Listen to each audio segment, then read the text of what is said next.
Lahan rawa di 4 daerah Sumatera bagian selatan, masing-masing Sumsel, Kepulauan Bangka Belitung, Lampung, dan Jambi, dalam proses optimasi untuk meningkatkan produksi terutama padi. Lahan rawa tersebut selama ini terkendala hujan yang membuatnya tergenang, sehingga hanya mampu ditanami 1 kali dalam 1 tahun. Upaya optimasi membangun saluran pembuangan dan drainase agar air dapat dialihkan ke sungai, sehingga lahan dapat ditanam lebih dari 1 kali dalam 1 tahun.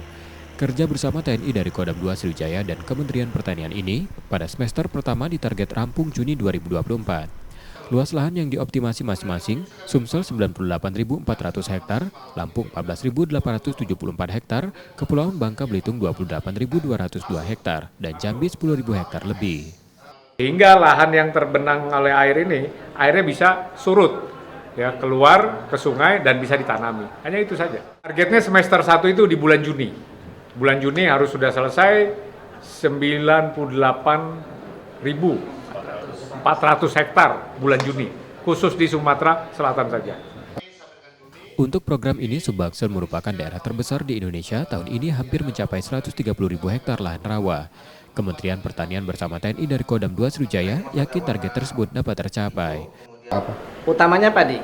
Utamanya padi karena yang kita kerjakan adalah di lahan sawah. Namun dalam pola tanam kita itu bisa dilakukan sampai dengan IP 300 padi atau ketika ada kondisi air tertentu maka bisa padi palawija.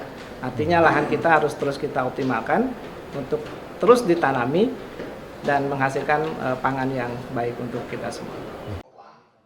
Program ini memaksimalkan lahan rawa agar terus dapat ditanami dengan formula padi-padi-padi atau dalam kondisi hujan padi-padi palawija, sehingga lahan dapat menghasilkan pangan yang baik.